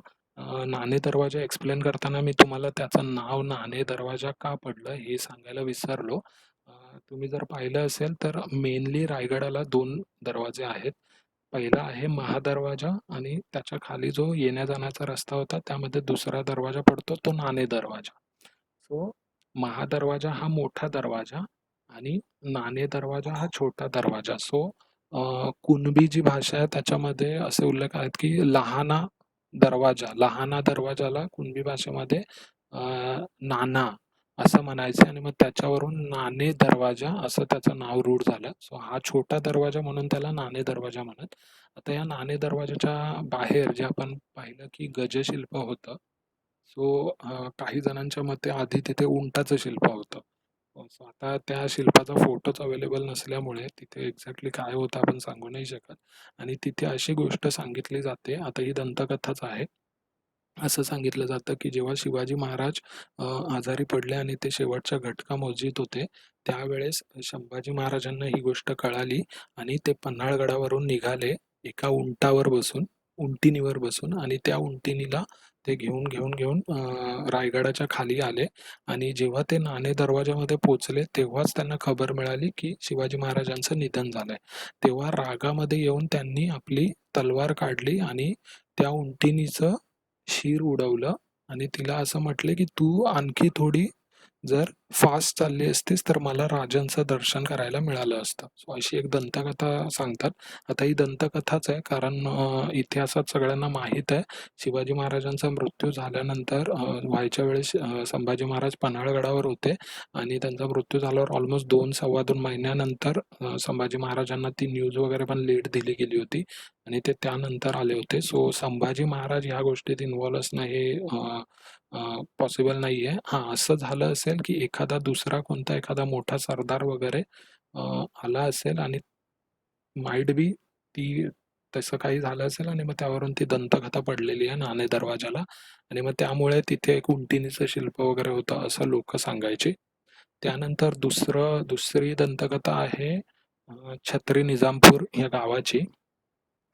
रायगडाच्या जे घेऱ्यामधली गावं आहेत त्यामध्ये छत्री निजामपूर असं नावाचं आणखी एक गाव आहे. सो त्याच्या रिलेटेड आणि टकमक टोका रिलेटेड ही गोष्ट आहे दंतकथा. सो टकमक टोकावर तुम्ही उभे राहिलात तर तुमच्या एक थोडंसं उजव्या हाताच्या साईडला खाली छत्री निजामपूर नावाचं एक गाव दिसतं. सो अशी कथा सांगितली जाते की एका संध्याकाळच्या वेळेस एकदा इव्हनिंग टाइमला शिवाजी महाराज असंच चक्कर मारायला टकमक टोकावर गेले होते आणि त्यावेळेस जे छत्रधारी होता म्हणजे शिवाजी महाराजांवर ज्याने छत्र पकडलेलं तो देखील त्यांच्यासोबत त्यांच्या मागे मागे गेला. शिवाजी महाराज टकमक टोकाला जाऊन उभे राहिले आणि अचानक तेव्हा वारा सुटला आणि त्या वाऱ्या ते जे छत्र पकडलेलं होतं त्या छत्रीमध्ये भरला वारा आणि तो जो ज्याने छत्र पकडलेलं तो त्या वाऱ्यासोबत त्या छत्रीसोबत हवेत उडाला आणि हवेत उडाल्यानंतर टकमक टोकावरून तो हवेत वर गेला. शिवाजी महाराजांनी त्याला ओरडून सांगितलं की जी तुझ्या हातामध्ये छत्री आहे ती तू सोडू नकोस आणि ती गच्च धरून ठेव आणि मग थोड्या वेळाने वारा कमी झाला आणि तो छत्रीला त्याने धरून हळूहळू ती छत्री त्या निजामपूर नावाच्या गावामध्ये जाऊन तो उतरला सेफली आणि म्हणून त्या निजामपूर गावाचं नाव छत्री निजामपूर असं पडलं. सो ह्या गोष्टीमध्येही तेवढं तथ्य वाटत नाही. म्हणजे जर तुम्ही सायंटिफिकली विचार केला, जे राजा वगैरे लोकांच्या म्हणजे त्यांना ऊन वगैरे लागू नये म्हणून जे छत्र बनवायचे, ते छत्र ऑफकोर्स आत्ता जर तुम्हाला जर हे करायचं असेल, आत्ताही देखील पॅराशूट वगैरे जे असतात आपल्या सिंगल माणसांचे वगैरे, आपण पॅराग्लाइड वगैरे करतो त्यामध्ये ते केवढे मोठे असतात एका माणसासाठी देखील हे तुम्ही इमॅजिन करू शकता. आणि जी छत्री जी ती राजांचं छत्र म्हणून बनवली असेल ती ऑफकोर्स तेवढी मोठी नसेल आणि ती तेवढी मजबूतही नसेल की एखादा माणूस त्याला लटकला आणि ती पूर्ण हवा स्वतःमध्ये घेऊन ती त्या माणसाला आरामात पॅराशूट सारखे कुठे उतरवेल. तो ही देखील एक दंतकथा आहे. आता छत्री निजामपूर हे नाव निजामपूर गावाला पडण्यामागचं कारण हे आहे, जेव्हा राजगडावरून राजधानी रायगडावर शिफ्ट झाली होती तेव्हा भरपूर काही सामान वगैरे त्या सगळ्या गोष्टी राजगडावरून घाटमार्गे वगैरे होऊन रायगडावर येत होत्या. सो त्यावेळेस मध्ये ब्रेक घेण्याचं ठिकाण आणि मध्ये जेवण करण्याचं ठिकाण हे निजामपूर गावात होतं. म्हणून तिथे अन्नछत्र चालायचं, अन्नछत्र, आणि त्या अन्नछत्रावरून छत्री निजामपूर असं त्याचं नाव पडलेलं आहे. सो तिथे त्यावेळेस अन्नछत्र चालायचं म्हणून त्याचं छत्री निजामपूर हे नाव आहे. हिरकणीची स्टोरी सगळ्यांना माहीत आहे, मी ती वेगळी काही सांगत नाहीये आता. नागशेठाची जी स्टोरी होती ती आपली ऑलरेडी झालेली आहे. शरभशिल्प आणि गंडभेरुंडाचे शिल्प वगैरे ते रायगडाच्या जो नगरखाना आहे त्याच्यावर आहेत, महादरवाज्यावर वगैरे आहेत. सो त्याच्याबद्दल जर आपण डिटेल गेलो तर त्याच्यावर एक सेशन होईल तासाभराचं. सो मी त्याच्यावर जात नाही, फक्त शरभ आणि गंडभेरुंडाची ज्या मायथॉलॉजिकल स्टोरीज आहेत त्या मी सांगतो इथे. शरभ हा वैष्णव पंथाचा प्रतीक असं आपण बोलू शकतो. म्हणजे असं आहे काही स्टोरींमध्ये, मी ज्या स्टोरी ऐकल्या त्यामध्ये. आणि गंडभेरुंडा हा शैव पंथाचा सांगतो आणि ह्या दोघांचे म्हणजे शैवांनी वैष्णवांवर वरचढ वगैरे दाखवण्यासाठी अशा एकमेकांवर गोष्टी बनवलेल्या आहेत. सो आपल्याला सगळं माहीत आहे की हिरण्यकश्यपू होता, त्याचा वध करण्यासाठी विष्णूने नरसिंहाचा अवतार घेतला आणि हा नरसिंह जो होता तोच शरभ आहे आणि तो हिरण्यकश्यपूला मारल्यानंतर अ, तो नंतर उठला मातला आणि त्याने त्या नरसिंहाने लोकांना त्रास द्यायला सुरुवात वगैरे केली आणि मग त्याचा अंत करण्यासाठी शिवाने जे शंकर होते त्यांनी 2 तोंड असलेल्या म्हणजे 2 पक्षाची तोंड असलेल्या एका अवतारामध्ये त्यांनी स्वतःला हे केलं आणि मग तो अवतार म्हणजेच गंडभिरुंड आणि मग त्याने शराबावर मात वगैरे केली.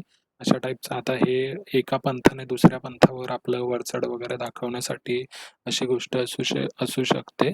हां, श्रीकांत पण तेच सांगतोय की before Shankaracharya there were so many quarrels between शैव अँड वैष्णव पंथा. सो त्यावेळेसच्या ह्या अशा गोष्टी बनलेल्या आहेत. पण जर तुम्ही ऐतिहासिक हे पाहायला गेलं म्हणजे जर किल्ल्यांच्या बाबतीत शरभ आणि गंडभिरुंड यांचं जर तुम्ही रेफरन्स पाहायला गेले, सो जे किल्ले आपल्याकडे कधी नव्हते पण म्हणजे जे मुघलांकडे वगैरे होते त्या किल्ल्यांवर पण शरभाच्या आकृत्या वगैरे आपल्याला पाहायला मिळतात. सो तो वेगळा डिस्कशनचा टॉपिक आहे. मी तिथे जात नाही. सो ह्या गोष्टी आता कंप्लीट झाल्या. आय डोंट नो हा व्हिडिओ. हां, व्हिडिओ दिसतोय का सगळा? व्हिडिओ दिसत आहे का तुम्हाला? ओके, व्हिडिओ दिसतोय ना? जे मी दुपारी तुम्हाला सांगितलेलं काळकाईची गुहा होती. सो तिथले हे व्हिडिओ आहेत. तुम्हाला दिसतंय का पहा. मी चालू करतोय परत.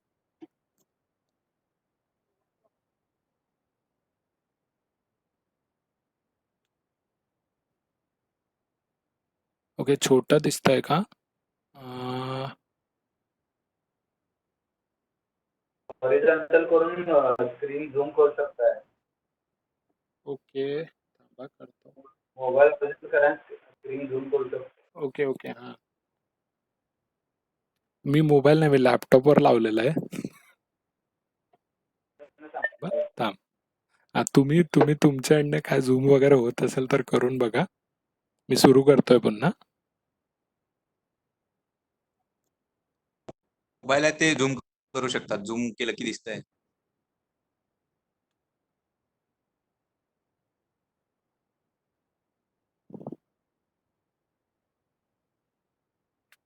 आवाज इग्नोर करा, आमची बडबड इग्नोर करा.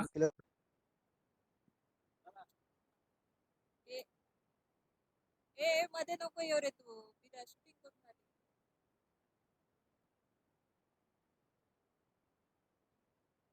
आडवं बसणार का?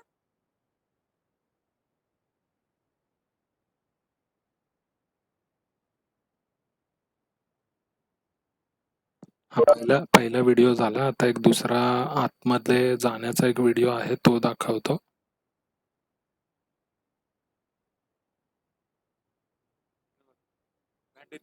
ही दर्शना आज जातीये, त्याचा व्हिडिओ आहे.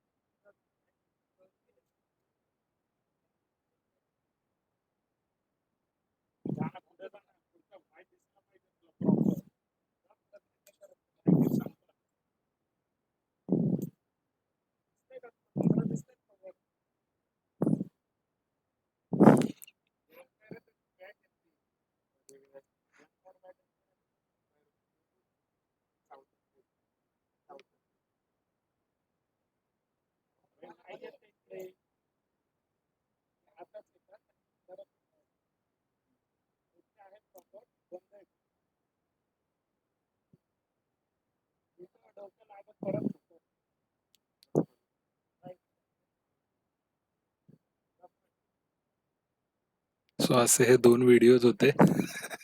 आवाज येत होता का तुम्हाला व्हिडिओज मधला? नव्हता येत ना? बरं झालं. आता संपलंय आपलं सेशन. मी एक रेफरन्सेस हे सगळं रायगडावर जे जे काही प्रेझेंट केलं, ते मी सगळं ह्या बुक्समधून वाचलं होतं. रायगडाची जीवनकथा हे आवळसकरांचं बुक आहे. जुनं बुक आहे. ऑनलाईन त्याची कॉपी अवेलेबल आहे, तीच मिळाली आहे. त्याची हार्ड कॉपी अवेलेबल नाही आहे आता कुठेच आणि त्या ऑनलाईन कॉपीमध्ये ऑनलाईन कॉपीमध्ये भरपूर सारी पानं गायब आहेत. म्हणजे भरपूर म्हणजे ऑलमोस्ट 30 ते 35 पानं गायब आहेत या बुकची. सो जेवढं काही वाचायला मिळालं त्यातही भरपूर त्यांनी प्रचंड रिसर्च केलेला आहे. हे खूप जुनं बुक आहे. नंतर शिवतीर्थ रायगड हे गोनी दांडेकरांचं बुक आहे. किल्ल्यांच्या दंतकथा हे महेश तेंडुलकरांचं बुक आहे. दुर्गेश्वर रायगड हे प्र के घाणेकरांचं बुक आहे. तो रायगड हे देखील प्र के घाणेकरांचं बुक आहे. रायगड स्वराज्याची राजधानी हे एक आता रिसेंटलीच एक छोटं बुक आलेलं आहे. त्याच्यामधून काही रेफरन्स घेतले होते. किल्ले रायगड स्थळदर्शन हे आप्पा परबांचं बुक आहे. राजधानी रायगड हे प्रभाकर भावे यांचं बुक आहे. रायगडाचा मार्गदर्शक हे याचा ऑथर मला आठवत नाहीये. हे ते 1935चं ज्याच्या 10 ते 12 पानांचं काहीतरी ते बुक होतं आणि त्यातली 4 पानं जी मी तुम्हाला दाखवली होती फोटोमध्ये ते बुक आहे. छत्रपती शिवाजी महाराज स्मृती ग्रंथ हे कलेक्शन आहे काही लेखांचं. सो ते मी केलं होतं. महाराष्ट्र देशातील किल्ले हे यांचं चिंतामण जोशींचं एक बुक आहे. सर्वात पहिलं लिहिलं गेलेलं बुक आहे हे किल्ल्यांवर वगैरे. 1896 साली लिहिलेलं बुक आहे. त्याची आता पुन्हा रिप्रिंट वगैरे झालेली आहे. सो ते बुक आहे. इंटरनेटवरून मी भरपूर सारे फोटोज उचलले होते. सो सगळे फोटो काही आम्ही काढलेले वगैरे होते असं नाही. इंटरनेटवरून वगैरे भरपूर सारे फोटोज मी कॉपी पेस्ट केले होते. जे फोटोग्राफर्स होते त्यांना ती कर्टसी देतो. आणि आम्ही जी रायगडाची आत्ता मार्चमध्ये ट्रेक केली होती. प्रफुल्लाच आवाज येत नाही. बाकी सगळ्यांना आवाज येतोय का? ओके. प्रफुल्ल तुला काहीतरी तुझ्या याचा प्रॉब्लेम आहे. बाकी सगळ्यांना येतोय आवाज. ओके. आणि जे आम्ही मार्चमध्ये व्हिजिटला गेलो होतो. सो त्या व्हिजिटमध्ये प्रतीक, मयूर, दर्शना, विजय वगैरे यांनी सगळ्यांनी जे फोटोज काढले होते त्या फोटोजचाही भरपूर वापर मी केला या सगळ्यामध्ये. सो सगळ्यांचे धन्यवाद. सो इथे आपलं रायगडाचं पूर्ण सेशन कंप्लीट होतंय. अजूनही भरपूर असं नाही की सगळे पॉईंट्स कव्हर झाले असतील. अजून भरपूर सारे पॉईंट्स बाकी असतील किंवा मी सगळे पॉईंट्सही कव्हर केले असतील असं नाही. कारण एक फोटो बघून बोलताना सगळंच आठवेल त्या मोमेंटला असं होत नाही. सो राहू शकतं काही. बघू. आणखीन आम्हालाही पुन्हा रायगडावर जाऊन फिरायची गरज आहे. कारण आता गोष्टी वाचल्यावर भरपूर साऱ्या गोष्टी अजूनही अनक्लिअर राहतात की इथे आपण गेलेलो तेव्हा हे आपण बघितलं का किंवा काय वगैरे. त्या सगळ्या गोष्टी परत एकदा म्हणजे अजून 2-3 तरी व्हिजिट पाहिजेत एक चांगली स्टडी करण्यासाठी. सो ते होईलच. आत्ता तुमचे जर काही प्रश्न वगैरे असतील ते आपण घेऊया 5-10 मिनिटामध्ये किंवा तुम्ही पर्सनली मला मेसेज वगैरे टाका. आजचं सेशन कन्क्लूड झालंय. पुढच्या वीकसाठी सरांनी मला ऑलरेडी सांगून ठेवलेलं आहे. शिवाजी महाराजांचं जे दक्षिण म्हणजे शिवाजी महाराज म्हणजे आपल्याला आपल्याच आसपासचं सगळं राज्य त्यांचं वाटतं. पण शिवाजी महाराजांची जी त्यांची दक्षिण दिग्विजय वगैरे जे झालं होतं. सो त्यांचा पॉंडिचेरी वगैरे म्हणा किंवा मद्रास वगैरे ह्या सगळे रेफरन्सेस आहेत. जिंजीचा किल्ला वगैरे जर तुम्ही पाहिलं सो ऑलमोस्ट साऊथ त्यांनी बऱ्यापैकी कव्हर केला होता. सो ते काय काय त्यांनी जिंकलं होतं, कुणाकुणाला ते भेटले होते वगैरे तिकडच्या ज्या दक्षिण दिग्विजयाच्या गोष्टी आहेत त्या रिलेटेड सर एका तासाचं सेशन घेणार आहेत.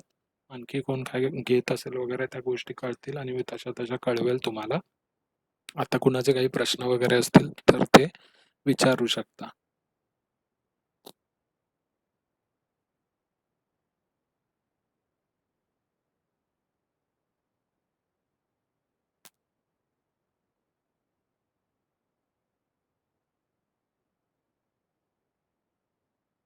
उत्खननचं काम कधीपासून चालू आहे?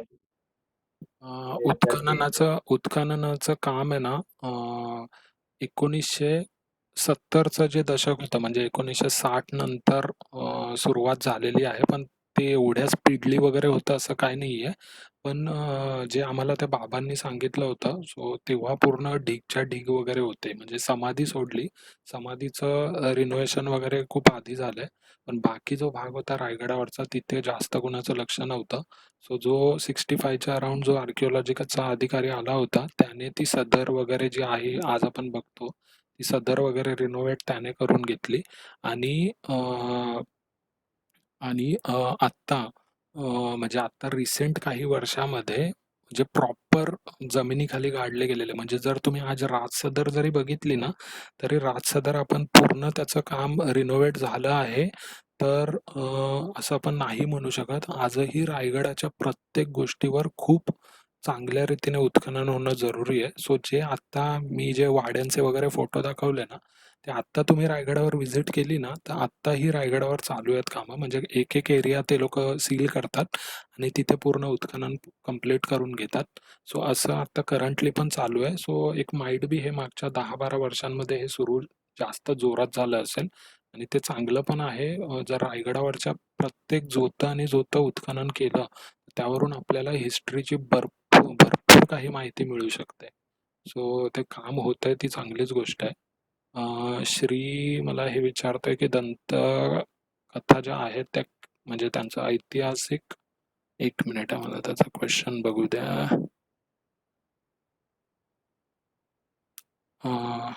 म्हणजे त्यांचा ऐतिहासिक एव्हिडन्स म्हणून किती हे करतात. आता जर तुम्ही हिरकणीची कथा पाहिली तर हिरकणीच्या कथेलाही काही लोक म्हणतात की ती देखील दंतकथा आहे. पण आता त्या कथेबद्दल जर आपण पाहायला गेलो, सो बुरुजाचं नाव म्हणा किंवा मग रायगडवाडीमध्ये जर तुम्ही विचारलं तर रायगडवाडीमधली लोक तिथले खूप सारे लोक ते स्वतः हिरकणीचे आम्ही वंशज आहोत असं सांगतात आणि ती स्टोरी खरीच आहे अशी सांगतात. सो आणि ती स्टोरी अशी एकदम इम्पॉसिबलही वाटत नाही. त्यावेळेसची जशी लोकं होती आणि तिची जर म्हणजे तुम्ही कंडिशन तिची इमॅजिन करू शकता. तिचं तान्हं मूल जर घरात एकटं वगैरे असेल आणि काही कारणाने तिला जाणं लेट वगैरे झालं असेल चुकून. सो एका आईच्या हृदयाने ती कदाचित तो कडा आणि त्यावेळेसची लोकं तेवढी काटक होती. सो तो कडा ती आत्ताही जे हिरकणी बुरुजावर उतरले असतील, त्यांना कळालं असेल तो बुरुज दिसायला डायरेक्ट स्टीप असला तरी आपण जे बुरुजावर जातो ते नागमोडी वळणं वगैरे घेऊन आपल्याला बऱ्यापैकी आपण ऑलमोस्ट अर्धा डोंगर उतरलेलो असतो. सो आणि तो हिरकणीच्या प्रकरणानंतर शिवाजी महाराजांनी तो बुरुज बांधला आणि तो डोंगर तासून घेतला आहे असे उल्लेख आहेत. सो कदाचित तो कडा तेव्हा तेवढा स्टीफ नसेल आणि ती खरोखर उतरून गेली असेल. अशा काही गोष्टी आहेत. पण काही दंतकथा जर आपण बघितल्या तर त्या एकदम म्हणजे ज्यांना काहीच बेस नाहीये अशा आहेत. सो त्या ऑफकोर्स ज्या स्टोरीज एक थोडं मीठ मसाला टाकून सांगितल्या जातात तशा प्रकारच्या आहेत. सो त्या हिस्टॉरिकल प्रूफ म्हणून वापरण्यामध्ये काही पॉइंट नाही. हां, भरपूर लोकं ज्यांचा तेवढा अभ्यास नाहीये वगैरे ते लोकं त्याच गोष्टीला सत्य मानतात. सो त्या सत्य मानल्या पाहिजे हे शेवटी आपण आपल्या लॉजिकवर ठरवलं पाहिजे की ते खरोखर आता टकमक टोकाची छत्री निजामपूरची गोष्ट झाली. आता छत्र तुम्ही इमॅजिन केलं, त्या छत्रीला लटकून जर कोणी उडी मारून टकमक टोकावरून गेला, तर मला नाही वाटत की किती वारा असला तरी ते छत्रीसोबत तो माणूस उडेल. कारण तुम्ही आज पॅराशूट घेऊन एका माणसाला धरण्यासाठी किती मोठ्या याचं पॅराशूट लागतं ते तुम्हाला कळू शकतं. त्याच्यावरून छत्रीला पकडून एखादा माणूस हवेत राहू शकतो, असं नाही होणार. छत्रीला लागून हवा भरून तो ढकलला जाऊन तो खाली पडला असेल, त्याची डेथ झाली असेल, असं काही असू शकतं.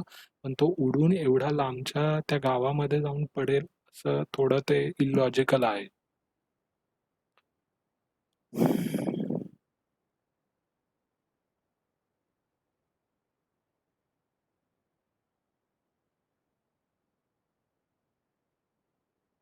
खजिना जो होता ना, म्हणजे एवढे एवढे सोनं होतं आपल्या रायगडमध्ये एवढं हां, एवढं होतं ना, हां.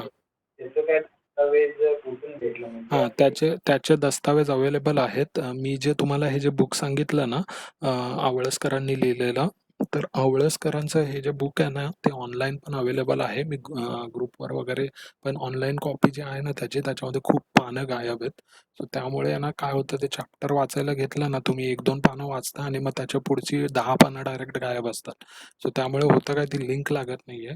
सो ही जी यादी मी दाखवली तुम्हाला, ती यादी आवळसकरांच्या बुकमधून घेतलेली आहे आणि आवळसकरांचं बुक हे जे आहे ना ते आजही म्हणजे जेवढे काही हिस्टोरियन्स वगैरे आहेत ते सगळे लोक ज्यांनी रायगडाबद्दल स्टडी केला आहे त्या सगळ्यांनी आवळसकरांचं बुक हे एक कन्फर्म प्रूफ म्हणून वापरलं आहे. कारण जर तुम्ही हे बुक पाहाल त्यांचं तर त्यांच्या बुकमध्ये त्यांनी जे रेफरन्सेस वगैरे दिलेलं आहे 1962 मध्ये त्यांनी हे बुक पब्लिश केलं होतं आणि त्यांचे जे रेफरन्सेस आहेत ते रेफरन्सेस जर तुम्ही पाहिले तर रेफरन्सेस जर तुम्ही पाहिले तर मग त्या रेफरन्सेसनुसार त्या बुकमध्ये जी काही इन्फो आहे ती पूर्ण ऑथेंटिक आहे आणि आवळसकरांची देखील स्टोरी जर तुम्ही वाचली सो त्यांनी कुठे कुठे फिरून कुठून कुठून डॉक्युमेंट्स वगैरे जमा केलेले आहेत त्या गोष्टी सगळ्या जर तुम्ही वाचल्या सो त्यामध्ये ती गोष्ट म्हणजे फक्त त्यांनी ते कुठून तरी ऐकून लिहिलेलं आहे असं नाही. त्यांच्या रेफरन्सेस जर तुम्ही पाहिले तर त्यांनी खूप मायन्यूट अभ्यास केलेला आहे आणि त्या अभ्यासातून त्यांनी बुक्समध्ये पॉईंट दिलेले आहेत. सो ते पॉईंट्स आत्तापर्यंतचे म्हणजे त्यांच्या बुकमधल्या प्रमाणाला प्रूफ असं मानतात हिस्टोरियन सगळे. म्हणजे त्यांच्या बुकमध्ये जर एखादा रेफरन्स असेल तर ती गोष्ट ऑलमोस्ट म्हणजे काही गोष्टी अशाही आहेत ज्या नंतर त्याचे भक्कम पुरावे मिळून त्या गोष्टी बरोबर नव्हत्या वगैरे असं झालेलं आहे. पण बाकी जे रेफरन्सेस त्यांनी दिलेले आहेत सो ते ऑलमोस्ट ऑथेंटिक आहेत असं म्हटलं जातं. एक होन आत्ताच्या इंडियन करन्सीनुसार किती असेल याचा काही रेफरन्स मिळतो का? होन होन म्हणजे एक सोन्याचं नाणं त्या दिवशी मयूरने सेशनमध्ये सांगितलेलं. त्याचं जर वजन तुम्ही काढलत किती एक होनाचं एक सोन्याचं काही टिपिकल वजन होतं. आय थिंक 3 ग्राम मयूर बोलला होता. सो जर 3 ग्राम सोनं असेल 2.5 ते 3 ग्रामच्या मध्ये व्हॅरी व्हायचं ते. हां, म्हणजे मग ते 3 ग्राम सोनं आज कितीला मिळेल? आपल्या आजच्या रेटनुसार तेवढं आपण काढू शकतो. त्याचा रेट किती असेल? सो तो ऑफकोर्स आपण आता काढू शकतो किती असेल. पेशव्यांच्या दस्तावेजमध्ये नाही भेटलं का हे काही? आहे. हे आवळसकरांनी जे लिहिलेलं आहे ना, आता त्यांच्या बुकमध्ये जे रेफरन्स आहेत ना, ते जवळपास 8 ते 10 पानाचे रेफरन्स आहेत. सो त्यामध्ये त्यांनी जिथून त्यांना माहिती मिळेल, जे डॉक्युमेंट्स हिस्टॉरिक अवेलेबल होते, ते सगळे त्यांनी मिळून ह्या बुकमध्ये टाकलेले आहेत. सो सगळीकडची मिळून जी माहिती मिळाली आहे वगैरे ती सगळी कोलेट करून त्यांनी त्यांच्या बुकमध्ये टाकलेली आहे. सो तो आवळसकरांचं बुक एक ऑथेंटिक सोर्स म्हणून वाचायला खूप चांगलं आहे. पण त्याची ऑफकोर्स चांगली कॉपी मिळणं जरुरी आहे. ऑनलाईन कॉपीमध्ये म्हणजे ते मध्येच तो मूड पूर्ण हे होऊन जातो. खूप पानं गायब आहेत. ओके.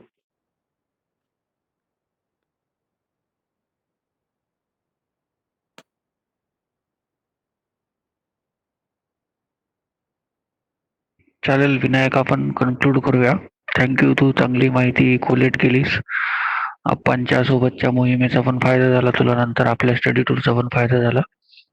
बेसिकली वाचायला खूप काही आहे, आपल्याकडे डॉक्युमेंटेशन नाही आहे तेवढं, पण तरी पण तू बरेचसे बुक्स तुझ्याकडे अवेलेबल होते. तू बऱ्यापैकी जस्टिफाय केलंस प्रत्येक गोष्टीला. आभार तुझे त्याबद्दल. बऱ्याचशा गोष्टी मला पण माहिती नव्हत्या अजून, त्या पण क्लिअर झाल्या काही ठिकाणी. अजून काही कळतील अजून इन फ्युचरमध्ये. Hope so. नक्की. अजून आपण जेवढ्या फेऱ्या होतील तेवढ्या जास्त गोष्टी कळतीलच ऑफकोर्स आपल्याला. सो आता कन्क्लूड करूया आय थिंक. आता गौरव बोलतो मोबाईलवर रेकॉर्ड करत जा. सो गौरवलाच ती रिस्पॉन्सिबिलिटी देऊया मोबाईलवर रेकॉर्ड करायची. हे आता ऑडिओ. पुढच्या वीकमध्ये मी हे सगळं युट्यूबवर टाकून देतो. युट्यूबवर म्हणजे आपल्याला जेव्हा कधी 1-2 वर्षानंतर पण जर ऐकावं असं वाटलं तर आपल्याला अवेलेबल राहील. ठीक आहे. हो. सो आता आपण कन्क्लूड करूया सेशन. चालेल. ठीक आहे. चालेल नक्कीच. कुणाला काही असतील क्वेश्चन्स मला पिंग करा व्हॉट्सअपवर. ठीक आहे. हा, नेक्स्ट वीकचं बघूया. बुक्स अवेलेबल असले तर काय करता येईल. हो नक्की. सरांकडे एक बुक आहे त्याच्यावरूनच ते देणारच सेशन. सर पण आहेत तर नाही, तिथं एक झालं तर दक्षिण दिग्विजय 1-2 तासात निपटेल. हो. बाकीचं अजून बघूया काय जर करता काही येईल. झालं टॉपिक तर वीक मध्ये कळेलच काय होतंय वगैरे ते. तसं मग हे करूया. हो, ठीक आहे. ते ऍक्च्युली जातंय वीकेंडलाच पण. हो ते तर आहे. ठीक आहे. ओके. चलो गुड नाईट. चला, good night. Bye bye. Conclude करूया. चलो बाय.